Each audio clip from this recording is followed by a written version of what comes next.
Praise the Lord. Hallelujah. தானியேல் தீர்க்கதரிசன புஸ்தகம் 2வது அதிகாரம் 44வது வசனம். தானியேல் 2:44. அந்த ராஜாக்களின் நாட்களிலே பரலோகத்தின் தேவன் என்றென்றைக்கும் அழியாத ஒரு ராஜ்யத்தை எழும்ப பண்ணுவார். அந்த ராஜ்யம் வேறே ஜனத்துக்கு விடப்படுவதில்லை. செமிகாலன். சரிங்களா? அதோடு அது முடிஞ்சு அதுக்கப்புறம் ஒரு கல் கையால் பெயர்க்கப்படாமல் மலையிலிருந்து பெயர்ந்து உருண்டு வந்து இரும்பையும் வெண்கலத்தையும் களிமண்ணையும் வெள்ளியையும் பொன்னையும் நொறுக்கினதை நீர் கண்டீரே, அப்படியே அது அந்த ராஜ்யங்களை எல்லாம் நொறுக்கி நிர்மூலமாக்கி தானோ என்றென்றைக்கும் நிற்கும். அன்பான தெய்வ பிள்ளைகளை, அதாவது கிறிஸ்துவின் சாம்ராஜ்யம்தான் இந்த உலகத்தை ஆளுகை செய்ய போகிறது என்பதை குறித்து கடந்த ஒரு காணொலியிலே நான் உங்களோடு பகிர்ந்து கொண்டேன். அன்பான தெய்வ பிள்ளைகளே, அதற்கான தொடர்ச்சியை தான் இந்த காணொலியிலே உங்களுக்கு முன்பாக கொண்டு வருவதற்கு பரிசுத்த ஆவியானவர் எனக்கு ஒரு ஏவுதலை கொடுத்தார். சரிங்களா? அதாவது தானியேல் தீர்க்கதரிசன புஸ்தகம் 2வது அதிகாரம் 43வது வசனத்தையும் வாசித்தோம்னா அது புரியும். 43 வசனம். நீர் இரும்பை களிமண்ணோடே கலந்ததாக கண்டீரே, அவர்கள் மற்ற மனுஷரோட சம்பந்தம் கலப்பார்கள். சரிங்களா? ஆகிலும் இதோ களிமண்ணோடே இரும்பு கலவாதது போல அவர்கள் ஒருவரோடொருவர் ஒட்டி கொள்ளாதிருப்பார்கள். சரிங்களா? இரும்பும் களிமண்ணும் சேர்ந்த ஒரு ராஜ்யம். இரும்பையும் களிமண்ணையும் சேர்த்தா எப்படி ஒட்டுமா? சரிங்களா? ஒருவேளை களிமண் கொஞ்சம் ஈரமாக இருக்கும்போது அது கூட ஒட்டின மாதிரி இருக்கும். அந்த களிமண் காய ஆரம்பித்த பிறகு தனித்தனியாக பிரிஞ்சிடும். வெடித்து இரும்பு தனியாயிரும், அது தனியாயிரும். அது ஒரு நாளும் ஒட்டாது. அன்பான தெய்வ பிள்ளைகளே, அதுதான் உலகத்தில் இன்னைக்கு பிரசங்கம் பண்ணிக்கிட்டு இருக்காங்கல்ல, ஐரோப்பிய யூனியன், ஐரோப்பிய ஒன்றியம் அப்படின்லாம் சொல்லி பேசுகிறாங்கல்ல, 10 நாடுகள் கூட்டமைப்பு அது இதுன்ட்டு. அன்பான தெய்வ பிள்ளை, அதுதான் அது. அது ஒரு நாள் ஒட்டாது, ஒட்டுன மாதிரி இருக்கும், ஆனால் அது தனித்தனியாக பிரிஞ்சிடும். சரிங்களா? அன்பான தெய்வ பிள்ளைகளே, இரும்பை களிமண்ணோட கலந்ததாக கண்டீரே, அவர்கள் மற்ற மனுஷரோட சம்பந்தம் கலப்பார்கள். அதாவது ஒப்பந்தம்லாம் போடுவாங்க, அக்ரிமெண்ட்லாம் போடுவாங்க. சரிங்களா? சம்பந்தம் கலப்பார்கள், சம்மதம் பண்ணுவார்கள். கொடுக்கல் வாங்கல்ல எல்லாத்துலேயுமே அவங்க சம்மந்தம் பண்ணுவாங்க. ஆகிலும் இதோ களிமண்ணோட இரும்பு கலவாதது போல அவர்கள் ஒருவரோடொருவர் ஒட்டி கொள்ளாதிருப்பார்கள். ஒட்டிக்கொள்ள மாட்டாங்க. சரிங்களா?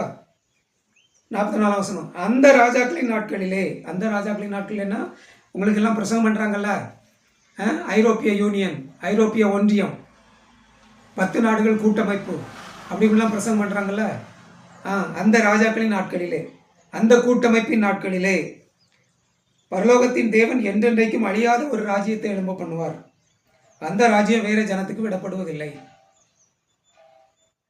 புரியுதா உங்களுக்கு அன்பான தெய்வ பிள்ளைகளே? அந்த ஐரோப்பிய யூனியன் அப்படியே இது பண்ண மாதிரி இருக்கும், பிரச்சனைக்குள்ளதான் அது போய்கிட்டே இருக்கும்.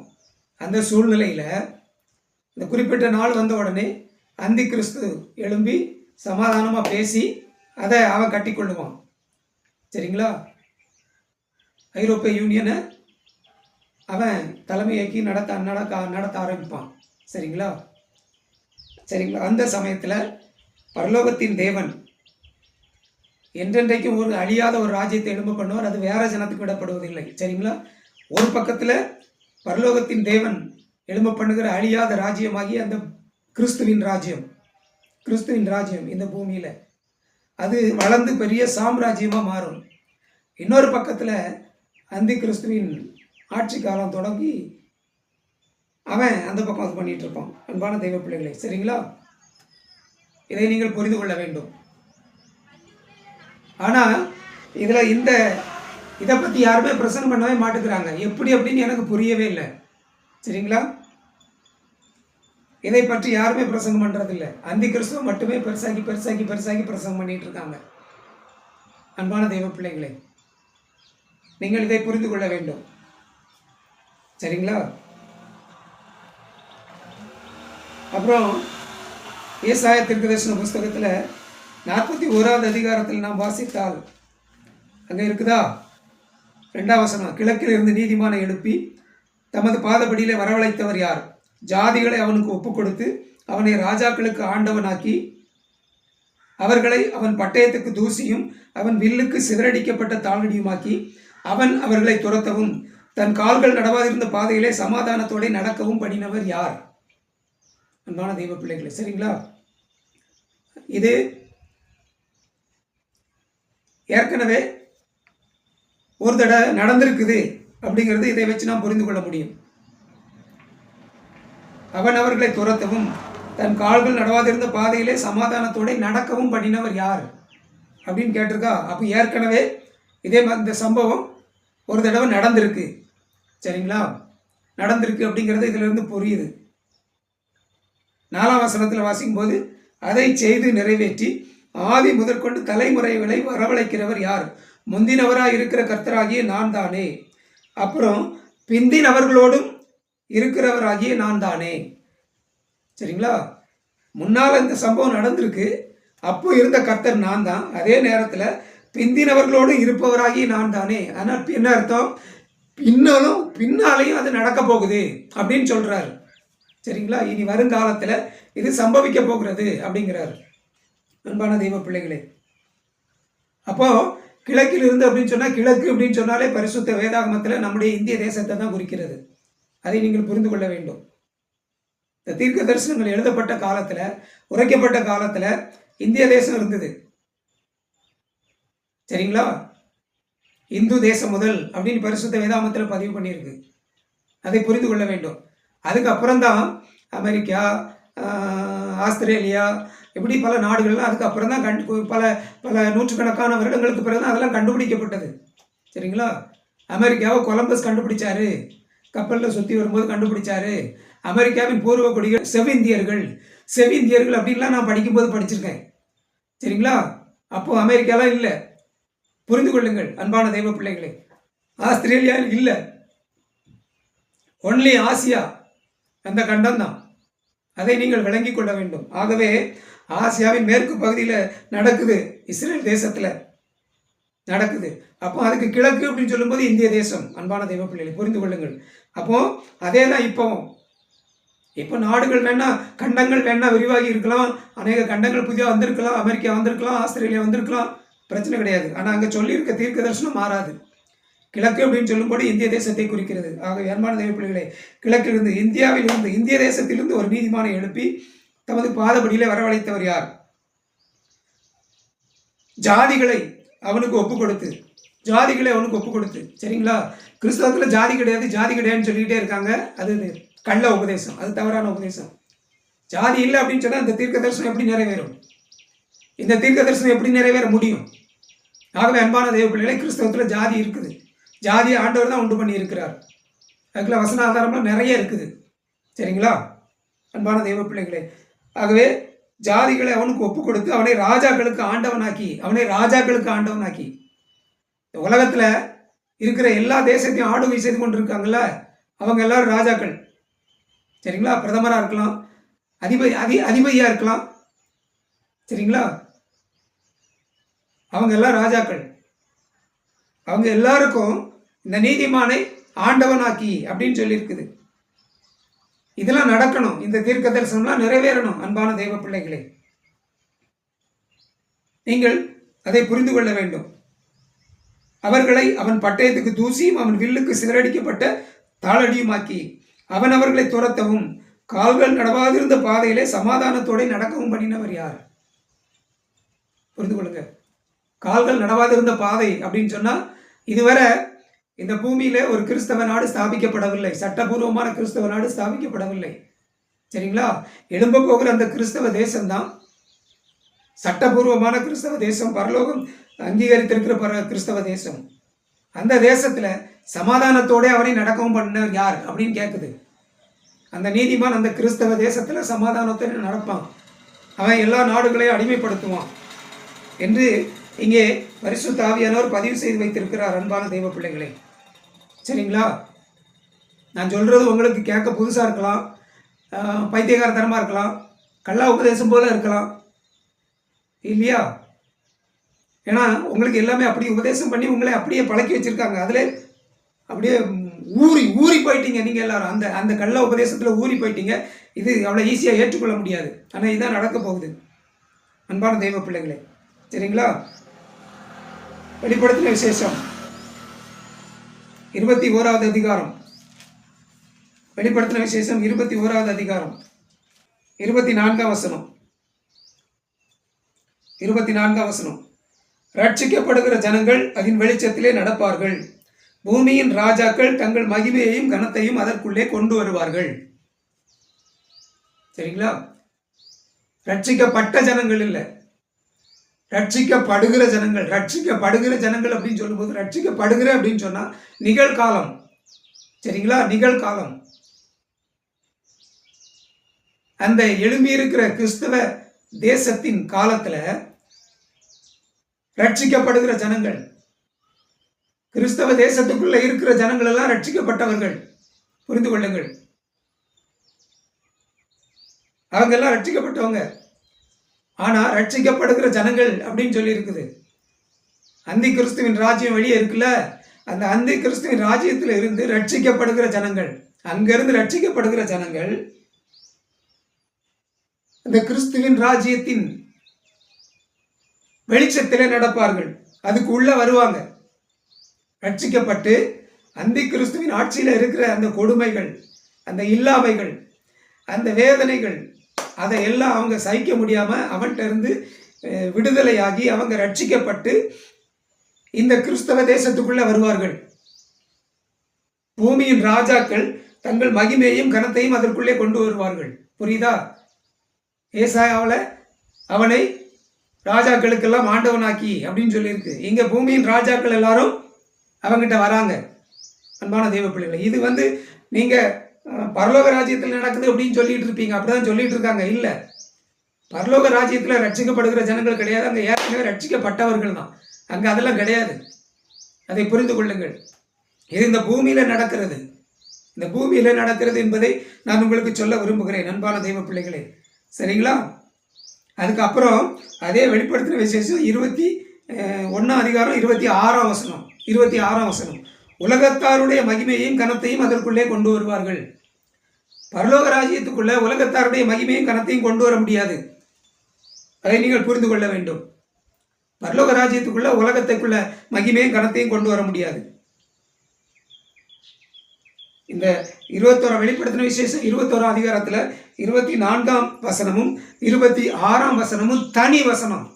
தனி வசனம். அது கூட சேர்ந்தது கிடையாது. மற்ற எல்லாமே பரலோக ராஜ்யத்தை பற்றிய வசனங்கள். மற்ற எல்லா வசனங்களும்.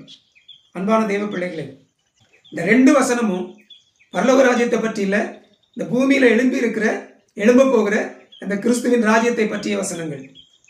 அதை நான் உங்களுக்கு திட்டவட்டமாக சொல்றேன். பரிசுத்த ஆவியானவர் எனக்கு வெளிப்படுத்தி தந்தார் அன்பான தெய்வ பிள்ளைகளே.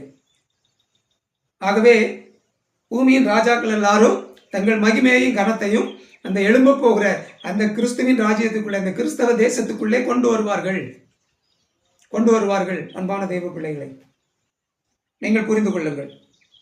அப்புறம் 2 வசனத்தை உங்களுக்கு ஞாபகப்படுத்துறேன். மீகா தீர்க்கதரிசன புஸ்தகம் 4வது அதிகாரம் 1ஆம் வசனத்திலிருந்து 4ஆம் வசனம் வரைக்கும்.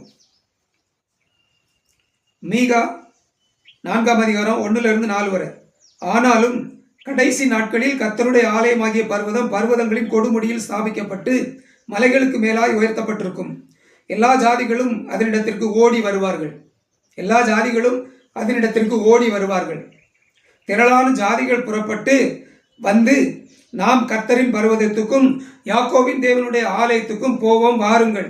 அவர் தமது வழிகளை நமக்கு போதிப்பார், நாம் அவர் பாதைகளில் நடப்போம் என்பார்கள். ஏனெனில் சியோனிலிருந்து வேதமும் எருசலேமிலிருந்து கர்த்தரின் வசனமும் வெளிப்படும். அவர் திரளான ஜனங்களுக்குள் நியாயம் தீர்த்து தூரத்தில் உள்ள பலத்த ஜாதிகளை கடிந்து கொள்வார். அப்பொழுது அவர்கள் தங்கள் பட்டயங்களை மண்வெட்டிகளாகவும் தங்கள் ஈட்டிகளை அரிவாள்களாகவும் அடிப்பார்கள். ஒரு ஜாதிக்கு விரோதமாய் மறு ஜாதி பட்டயம் எடுப்பதில்லை. அவனவன் தன் தன் திராட்சை செடியின் நிழலிலும் தன் தன் அத்திமரத்தின் நிழலிலும் பயப்படுத்துவார் இல்லாமல் உட்காருவான். சேனைகளுடைய கர்த்தரின் வாய் இதை சொல்லிற்று. அன்பான தெய்வ பிள்ளைகளே, இது எல்லாம் அதுதான். அன்பான தெய்வ பிள்ளைகளே, கடைசி நாட்கள்ல எழும்ப போகிற அந்த கிறிஸ்தவ தேசத்துக்குள்ள, அந்த கிறிஸ்தவ தேசத்தை பார்த்து அந்த கிறிஸ்துவின் ராஜ்யத்துக்குள்ள இருக்கிற ஜனங்கள், ராஜாக்கள், ஜாதிகள் எல்லாம் அங்கே இருக்கிற கொடுமை வேதனைகள் தாங்க முடியாம அங்கே இருந்து அவர்கள் எங்கே வருவார்கள். அன்பான தெய்வ பிள்ளைகளே, அதுதான் எழுப்புதல். இதை தான் தப்பா போதிக்கிறாங்க. இப்போ நடக்க போகுது அப்படின்னு சொல்லி. அன்பான தெய்வ பிள்ளைகளே, அதுதான் எழுப்புதல். ஓடி வருவார்கள், எல்லாரும் ராஜாக்கள் எல்லாம் வருவார்கள். அன்பான தெய்வ பிள்ளைகளே, அவ்வளவுதான். துண்டு துண்டாதான் எழுதியிருக்கும். இதெல்லாம் பரிசுத்த ஆவியானதை நம்ம கற்றுக் கொடுக்க முடியும். அதுக்கப்புறம் இருக்குது வேற, அது வேற சப்ஜெக்ட். அன்பான தெய்வ பிள்ளைகளே, சகரியா தீர்க்கதரிசன புஸ்தகம் 2ஆம் அதிகாரம் 10வது 11வது 12வது வசனம். சகரியா 2, 10, 11, 12. சீயோன் குமாரத்தியே, கம்பீரித்து பாடு, இதோ நான் வந்து உன் நடுவில் வாசம் பண்ணுவேன் என்று கர்த்தர் சொல்லுகிறார். அந்நாளிலே அநேகம் ஜாதிகள் கர்த்தரை சேர்ந்து என் ஜனம் ஆவார்கள். நான் உன் நடுவில் வாசமாயிருப்பேன். அப்பொழுது சேனைகளின் கர்த்தர் என்னை உன்னிடத்தில் அனுப்பினார் என்று அறிவாய். கர்த்தர் பரிசுத்த தேசத்திலே யூதாவாகிய தமது பங்கை சுதந்தரித்து திரும்பவும் எருசலேமை தெரிந்து கொள்வார். அன்பான தெய்வ பிள்ளைகளே, சியோன் குமாரத்தியை கம்பீரித்து பாடு. யார் சியோன் குமாரத்தி? எழும்ப போகிற அந்த கிறிஸ்தவ தேசத்துக்குள்ள போறாங்கல்ல, அவங்க தான் சியோன் குமாரத்தி. எழும்ப போகிற அந்த கிறிஸ்தவ தேசம் இருக்குல்ல, அதுதான் சியோன். இந்த பூமியில எழும்ப போகிற சியோன். நீங்கள் புரிந்து கொள்ள வேண்டும். சரிங்களா? சியோன் குமாரத்தியே, நீ கம்பீரித்து பாடு, இதோ நான் வந்து உன் நடுவில் வாசம் பண்ணுவேன். அந்த கிறிஸ்தவ தேசத்துக்குள்ள, அந்த தேசத்தின் நடுவில் ஆண்டவர் வந்து வாசம் பண்ணுவார். ஆண்டவர் இயேசு கிறிஸ்து மகிமையாய் வாசம் பண்ணுவார். நேரடியாக மகிமையாய் வாசம் பண்ணுவார். சரிங்களா? அந்நாளிலே அநேகம் ஜாதிகள் கர்த்தரை சேர்ந்து என் ஜனம் ஆவார்கள். சரிங்களா? முழு உலகத்திலே இருக்கக்கூடிய அந்த கிறிஸ்துவின் ஆளுகைக்குள்ள, அந்த கிறிஸ்துவின் ராஜ்யத்துக்குள்ள இருக்கக்கூடிய அநேகம் ஜாதிகள் கர்த்தரை சேர்ந்து கர்த்தருடைய ஜனம் ஆவார்கள். அதுதான் மீகாவிலையும் சொல்லியிருக்கு. அன்பான தெய்வ பிள்ளைகளே, அப்பொழுது சேனைகளின் கர்த்தர் என்னை உன்னிடத்தில் அனுப்பினார் என்று அறிவாய். அன்பான தெய்வ பிள்ளைகளை புரிந்து கொள்ளுங்கள். ஒரு கிறிஸ்தவ தேசம் இந்த பூமியில எழும்பி சாம்ராஜ்யமாய் மாறப்போகிறது. முழு உலகத்தையும் ஆளுகை செய்யக்கூடிய சாம்ராஜ்யமாய் மாறப்போகிறது. ஏசாயா தீர்க்கதரிசன புஸ்தகம் 60வது அதிகாரம். ஏசாயா தீர்க்கதரிசன புஸ்தகம் 60வது அதிகாரம் 1ஆம் வசனத்திலிருந்து 3ஆம் வசனம் வரைக்கும். எழும்பி பிரகாசி, உன் ஒளி வந்தது, கர்த்தருடைய மகிமை உன்மேல் உதித்தது. 2ஆம் வசனம், இதோ இருள் பூமியையும் காரிருள் ஜனங்களையும் மூடும். இருள் பூமியையும் காரிருள் ஜனங்களையும் மூடும். அந்த காலம் வரப்போகுது. சரிங்களா? அந்த காலம் முழு உலகத்தில் இருக்கிற எல்லா ஜனங்களையும் இருள் பூமியை மூடும், காரிருள் ஜனங்களை மூடும். அன்பான தேவ பிள்ளைகளே, அந்த காலம் வரப்போகுது. அந்த காலம் வரப்போகுது. ஆனாலும் உன்மேல் கர்த்தர் உதிப்பார், அவருடைய மகிமை உன்மேல் காணப்படும். சரிங்களா? முழு உலகத்துக்கும் இருள், காரிருள். அந்த நேரத்துல, அந்த நாட்கள்ல கர்த்தர் உன்மேல் உதிப்பார், அவருடைய மகிமை உன்மேல் காணப்படும். எங்க? எழும்ப போகிற அந்த கிறிஸ்துவின் ராஜ்யத்தின் மேல கர்த்தர் உதிப்பார். எழும்ப போகிற அந்த கிறிஸ்துவின் ராஜ்யத்துக்குள்ள, அந்த கிறிஸ்தவ தேசத்துக்குள்ள இருக்கக்கூடிய ஜனங்கள் மேல், வாசம் பண்ணக்கூடிய ஜனங்கள் மேல் கர்த்தர் உதிப்பார். அவருடைய மகிமை அந்த கிறிஸ்தவ தேசத்தின் மேல், அதற்குள்ளே இருக்கிற ஜனங்கள் மேல் அவருடைய மகிமை காணப்படும். அன்பான தேவ பிள்ளைகளே, 3ஆம் வசனம், உன் வெளிச்சத்தினிடத்திற்கு, அதாவது எழும்ப போகிற அந்த கிறிஸ்தவ தேசத்தின் வெளிச்சத்தினிடத்திற்கு ஜாதிகளும், உதிக்கிற உன் ஒளியினிடத்திற்கு ராஜாக்களும் நடந்து வருவார்கள். ராஜாக்களும் நடந்து வருவார்கள். அன்பான தெய்வ பிள்ளைகளே, அது வரப்போகுது. அன்பான தெய்வ பிள்ளைகளே, ஒரு கிறிஸ்தவ தேசம் இந்த பூமியில எழும்பி ஒரு கடுகு விதை, தேவனுடைய ராஜ்யமாகிய கிறிஸ்துவின் ராஜ்யம் இந்த பூமியில ஒரு கடுகு விதையாக விதைக்கப்பட்டு, அந்த கடுகு விதை முளைத்து துளிர்விட்டு வளர்ந்து பெரிய மரமாகும், பெரிய சாம்ராஜ்யமாகும், முழு உலகத்தையும் ஆளுகை செய்யக்கூடிய சாம்ராஜ்யமாகும். அன்பான தெய்வ பிள்ளைகளே,